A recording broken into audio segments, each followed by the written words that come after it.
Now we got to talk about Ice Cube, who is resurfacing in social media troll world for comments that he made 4 years ago, I know. or nearly 4 years ago.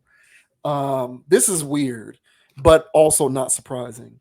So comments that he made 4 years ago about the voting and election, about the voting process and participating in the voting process, are resurfacing and trending because people are interpreting these 4-year-old comments as his way of saying don't vote, which doesn't even make sense. But Ice Cube 4 years ago essentially said, you know, the voting, he's not for one party or over the other. He's not anti-Democrat, nor is he anti-Republican. He's just on. He is of the mindset that true change is a collaborative, bipartisan matter.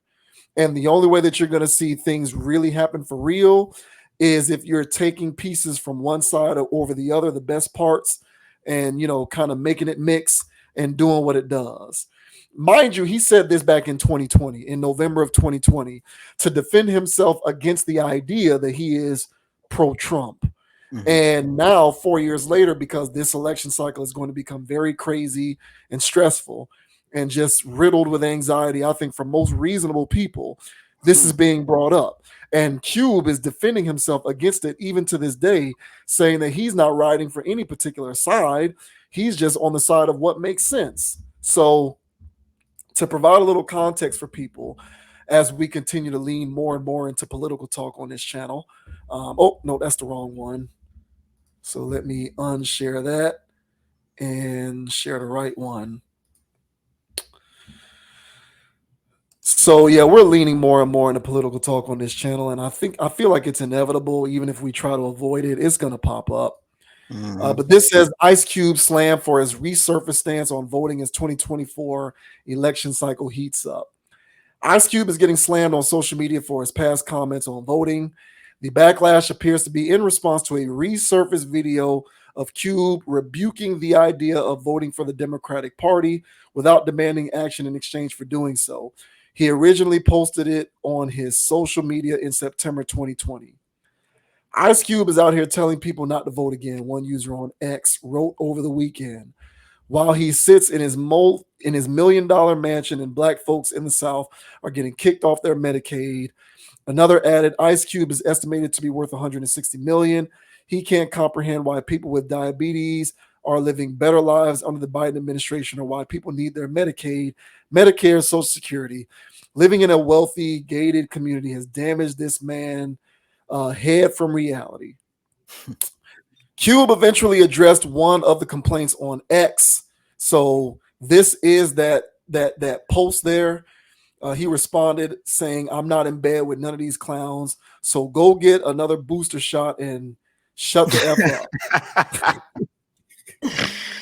Uh, One user fired back in the replies, "You're a effing sellout, plain and simple. F you for that, all that gangsta stuff, but you're basically Trump's female dog." I don't know where that. I don't know how that makes sense, but what's that? apparently Whoa. in that commenter's mind, that's how he interpreted that response. Q previously made headlines for rejecting a call with Kamala Harris back in 2020 while she was running to be Joe Biden's vice president. We had spent a lot of people's time putting the contract with Black America together, and I just thought that getting on a Zoom call with 12 other entertainers, all shooting that they believe needs to be done, to me wasn't going to be productive. He told Fox Souls Cocktails with Queens at the time. So I'm going to go ahead and kill this share, and I'm going to share the original video for context purposes. So I'm not gonna play the whole thing because the whole video is like maybe 4 minutes long. Hmm. No, it's close. It's 5 minutes long. And So that. here is what Ice Cube said back in 2020 that has resurfaced and now has people and now has him defending himself against, because people believe that this is like evidence somehow of him telling people not to vote, or rather to not vote for the blues. Yeah, yeah. What's up? It's your homie Ice Cube. I know a lot of people been wondering. where I've been. You know, was real active before the election. Talking about what's needed. Specifically for the Black community. About 10 days or 2 weeks before the election, I pushed back. All the way until pretty much now, because I just felt it was a lot of noise, a lot of poison, a lot of people with their own agendas, personal agendas, or party agendas. And, they really wanted to attack me for what I was doing because it was outside of the line of what they was doing or what they believe need to be done. So when you recognize people really don't want to get to the truth, they just want to perpetuate, their own narrative against you. It was time for me to push back because, honestly, I don't really care who's the president. As you can see, um, I understand that no matter who's the president, you got to push them to do things for you and your community. Um, and so that's the agenda, to push whatever candidates in power, Republican or Democrat, to do what needs to be done. I think we've just focused on one party way too long. And, you know, some of us are getting taken care of with that. And a lot of the community is not. Um, and so, I want to speak up when I see stuff like that. Um, you know, I just believe that when you really look at the problems we're going through, it's bipartisan, and you're really tripping if you don't look at both sides of the aisle and push both sides of the aisle to fix the problem. All right, so that's pretty much the gist of it. I think that captures the meat and potatoes of what he was trying to get across. And apparently, people are using this as a weapon, I guess, to suggest that this is bad rhetoric going around. Ice Cube shouldn't be listened to because he's trying to tell black people to vote against the Democrats and to not see the solution as both sides need to work together to fix it. So, you know, what do you think about the reaction to this and the fact that it's come up and how people are choosing to interpret what he said 4 years ago, although I'm sure he continues to stand by it? First of all, I don't even see what he said that's so offensive to people. I mean, who can disagree with that logic, in the sense that whoever gets in the office, whether the person you wanted to win won or not, that your obligation is to push whoever won. So even if the person that you wanted to win won, your obligation is to push them to do what you want them to do. So I really don't understand where the confusion is coming from, outside of, as you mentioned in the last topic, internet trolls and um or internet bots. But I'll tell you this, man.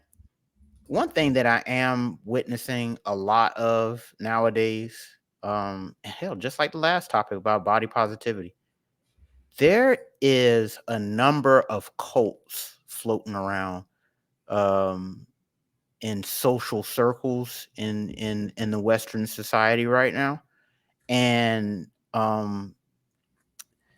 this stuff here, whether you're blue or red, I'm witnessing a lot of cult like enthusiasm on both sides. And if Ice Cube did say this, what made bro come out his mouth to say that? You know what I'm saying? He's a female dog and all this other stuff. Like what? Like how? Why would you have to be so aggressive about somebody's neutral stance? no, you need to be one side or the other. Well, can a man be neutral? Apparently not. And I've seen enough of this.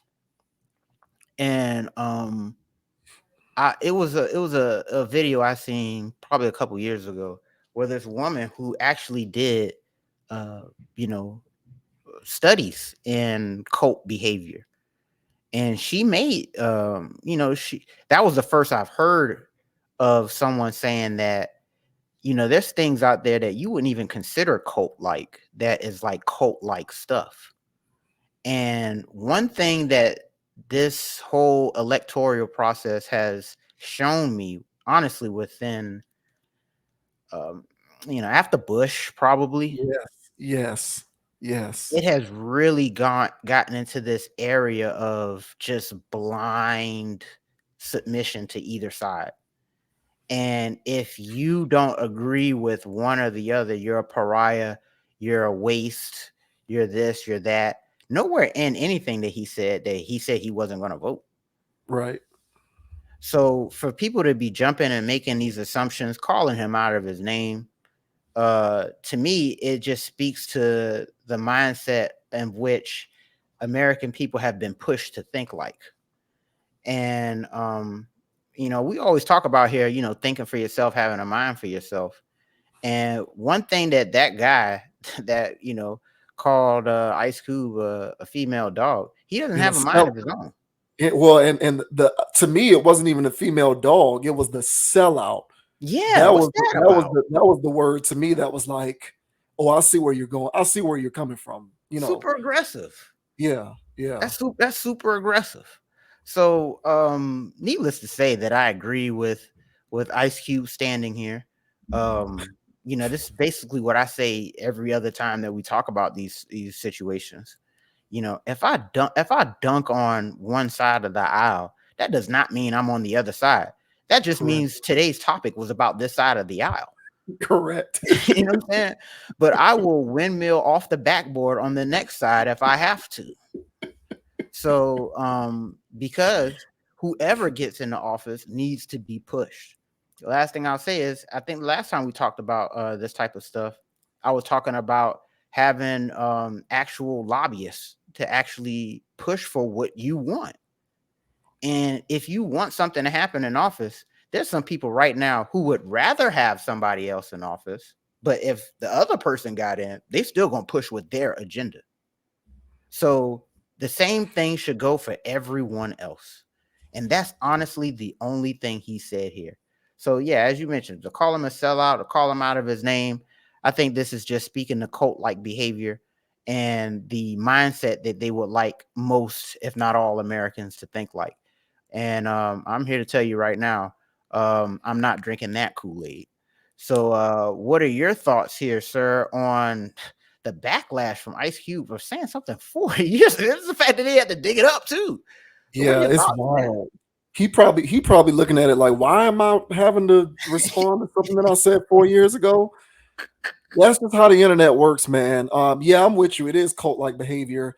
And what's so ironic about the insinuation of cult behavior when it comes to these politics is, if you turn on the majority of the mainstream media is, in my opinion, anti-Trump, pro-blues. That's the majority of the media. And anytime I watch any of these news outlets, they will quickly point to followers of the Reds being a cult. Yet they neglect to bring up the fact that that cult-like behavior has been matched by cult-like behavior on the other side. And your timeline of this observation is also correct. I think ever since the end of George Bush's second presidency is when we saw the rise of political cult. Of political cult culture, cult-like behavior in this country.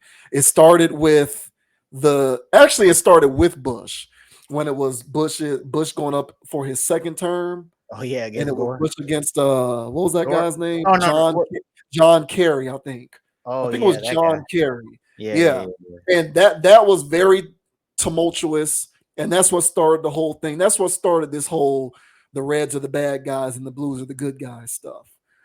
because George Bush was just evil. Get him out of there. He's a bad guy. Blah blah blah. And it progressed even further. And I remember in 2008, I can remember this plain as day when it was Obama versus McCain. I remember watching, following everything, following because back then the candidates actually talked policy. You know, back then things were civil, and these people actually talked policy, not identity BS and fear tactics. So, you know, I would follow along. I would watch the debates. I would read the clippings and hear about what they plan to implement or what they would try to do, some of the initiatives that they were behind. And I remembered saying to myself, McCain doesn't seem like he'd be all that bad at the job. I think he'd do a good, you know, I liked some of his stances. He was a red, so what? But see, I was also experiencing cognitive dissonance because as a young person who had just started to vote,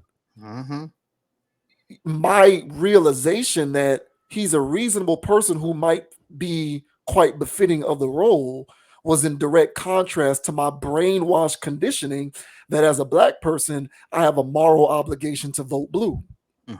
So it gave me a great deal of internal conflict. How do I reconcile this? Because this guy seems like he'd be pretty good at this, but he ain't a blue, he's a red. How do I deal with this? And I can remember back then expressing how I felt like he might be pretty good for it. And man, you want to talk about getting roasted by people? Oh yeah, especially back then. Oh man, like I wasn't getting roasted because I was arguing his merits, and they had legitimate points against his merits. I was getting roasted merely because I was darker skinned and was like, oh, I might go red this time. I think he'd be pretty good. You know, he had an extensive career in the military. He served in public office. He had an extensive record of public service. He actually talked some of the stuff that I thought made sense. And that wasn't to suggest that I thought Obama would be bad at it. I just thought McCain might be better. What's the crime in that? But I was met with the same kind of reaction that this fool reacted towards Ice Cube, where if I even think to fix my mouth to say this kind of stuff, I must be some kind of turncoat. Right. And that was the point where I realized it doesn't matter whether you're a red or a blue, you're all culted. You're all drinkers of the Kool-Aid. You're not an independent thinker. You don't think for yourself. You subscribe to the cultish manifesto of whatever side you favor. And the troubling part about this particular election cycle is I can say these things, but the problem is you can't reason with somebody that in lieu of going blue, they should go red because the guy who's red is a raving lunatic. So you're caught between a rock and a hard place because we're at this unique point. We're at this unique inflection point when it comes to modern American politics, in which you can suggest to think for yourself and go independent and think of it your own way and maybe go a different route and think elsewhere. But if you think elsewhere, going elsewhere means you're supporting a rambling maniac in the Orange Man. So that's the unfortunate, unsettling part about this is in more civil, simpler times, I could sit around and say, hey, man, listen, you don't got to do blue if you grew up this way or look a certain kind of way. What are the things that resonate with you the most? What do you care about the most? What is it that you think are the most important when it comes to policy?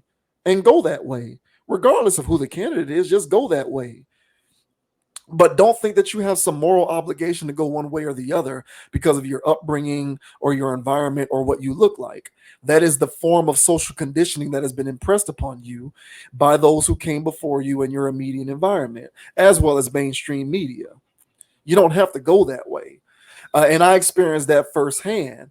But again, it's hard for me to try and do that now because now we got this three-ring circus. where it's either this side of the blues or this side of the reds, and in my opinion, I'm not really seeing which side is resolute more than the other for me personally. But I have firsthand experience with that, and I started to come to that realization all the way back in 2008. And this was even before I realized that there were aspects of both sides that seemed reasonable to me. You know, mind you, back in 2008, I was more a fan of liberal social politics than I am now. Now I'm almost universally opposed to most forms of liberal social policies. but back then I was in favor of a lot of liberal social policies, but I was also in favor of a lot of conservative fiscal policies. And that's where the meeting of the minds for me took place. That's where I started to find myself saying, hey, you don't have to think all the way down the line with this. And I think that that's the spirit of Ice Cube's message. No reasonable person thinks that one side has every single answer. Correct. I am fiscally conservative and I used to be socially liberal. At this point now, I probably consider myself more socially conservative. But back in 2008, I was more socially liberal and I was definitely more fiscally conservative. Now I'm more fiscally conservative and I'm moderately moderately liberal when it comes to social policies. But it's hard for me to strike that balance with people who are drinking the Kool-Aid when it just looks like you can either join the circus or, join the cult.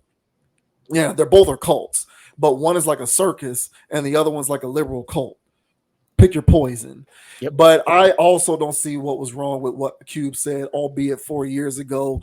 And I think the crux of the conversation centering around him being a sellout for merely suggesting that it's a bipartisan matter in terms of getting to true solutions is a misguided way to approach this entire situation. That man, 100%, bro. And and for to imply that he's a sellout, because the big thing about the blue side, at least from when I was coming up, it was that blue side is for black people and red side is for racist rich people. That was what I was told. And if there was a black person that was going for the red people, they were Uncle Tom sellout Negro. Yeah, and the thing is, you don't even, because Cube didn't say I'm going red. He just said I'm in the middle, and even saying that is enough to draw the sellout card. Yeah, apparently, because and that's the part about this that's like so cult like that. Yeah, you have to choose us, or you're not allowed to have an opinion. And but yeah, so that's how I was told about things. I was told that just vote for the blue people because they got your back. That's what they told me. They got my back. But I would say that history has told us that that's not true. And so and as I mentioned last time, man, things get done when you start throwing weight around, you start throwing money around, and that's when you're actually going to get stuff done in your favor. But if you're just singing "We Shall Overcome," if you're just protesting, if you're just posting a black avatar on your Facebook page, you're not doing a damn thing. And nobody has to do anything for you because, well, you're just going to post an avatar online. But there's some people that if we don't listen to them, we're not going to get paid. So they listen to those people. So politics is a money game. And you got to put your money where your mouth is, not your vote. Your vote doesn't matter. The electoral college matters. And your money matters. So if the people that were so cultish and so, fanatical actually put their finances behind what they don't invest in the party, invest in your ideologies. There's a difference here. So if people go, well, hell, I saw the Kamala ad and I gave her 20% of my last check. I'm putting my money where my mouth is, says Kool-Aid drinking Negro. And so I say to that guy, I say, now what is she gonna do with your your 20% from your check. What you gonna do with that? You know what I'm saying? Besides, spending on jet fuel or to produce another ad. Nothing got done with that. You need to pool that money together with other people who want to see changes happen in their community as well, and then go to these people with money. I bet they'll start dancing for you then. But in the meantime, they're going to just keep giving you lip service. And so these people out here, it's such a rhetoric, dude. That's all I hear. So, there you go. See, there, look at this guy. I've heard people call me a sellout. People call me a sellout. Close people to me. So what's wrong with you? You voting for the orange man? Orange man bad. I was like, okay, bro. First of all, and to go back to our little timeline where you was talking about the timeline. Yeah, man. I voted in 2004. I voted in 2004, and 2006, 2007, I grew up. I would say I was born again, if you will, and I really realized what the hell was going on in this world. And so, and I voted for Obama in 2008. There was peer pressure, man. I'm at a black campus. I'm in all these classes and stuff. I fell for the peer pressure. I was still a young man. Yeah, you didn't have a chance. Yeah, yeah, man. Well, I was gonna go to my professors and and all this other stuff, man. I couldn't believe I fell for the peer pressure, but I did anyway. And I voted for the man. Regretted it immediately. It was like post nut clarity, bro. It was like, damn, bro, I hit that. It was crazy. It was crazy, bro. I instantly regretted it. So when his re-election came around, I proudly didn't vote at all and never voted since. And I'm not telling people here not to vote, but I might be. But what I'm trying to tell people here is that, vote for what you believe in. All right. That's one degree of it. But then see, the political process doesn't happen every 4 years or every 2 years for your local state and all this other stuff. It is a constant process. And so you have to be intimately involved with the changes that you want to see and also put your money and resources behind it. And if you're not involved like that, the people that are actually involved are going to see what they need to see. And you're not. And our people have just been told to show up and vote and go home and then wait on change. And wait for the free. Yeah. And wait for the free stuff. And wait for the free stuff. You know what I'm saying? And last thing I'll say, speaking on the free stuff. Whenever I say, I don't want no more free stuff. What? Oh, you trying to hurt our people? Wait, hold on. What free stuff are you getting? Well, I'm not getting anything free. Why not? Well, because I got a job, I work, and blah, blah, blah. I was like, okay, so what's the problem with the other people that look like us? What's going on with that? He said, oh, well, they get, it's excuses. It's like, you don't listen. The welfare state, first of all, that's going across all boards. All right. Everybody's in welfare state right now. All right. But at least I'll speak for our community. When it comes to the welfare state that our people are in right now, just waiting for more money, that level of dependency, because eventually one day they will cut it off. And you've been voting blue the whole time. And everybody around you've been voting blue for that. But one day it's going to stop. Then what's going to happen? So my whole thing is there needs to be ways that people are actually building towards something. So everything that I'm talking about is putting a brick down, starting a foundation.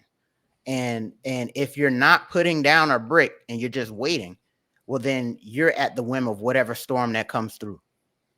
And so my philosophy is not pull yourself up by your bootstraps or any of that, weird cliche stuff.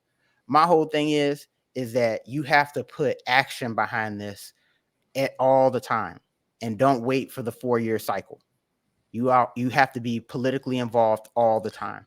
But that's not what's happening. That's not what the cult was trained to think like. The cult was trained to think vote every 4 years or every 2 years or whatever. And just show up and vote.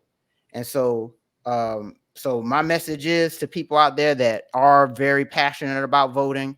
They are passionate about the political process. I would ask you to be involved with it just as much as you're involved in your favorite TV show, your favorite video game, or anything else that really matters to you. Because if you don't, then you will not see the results you want. So we'll see, man.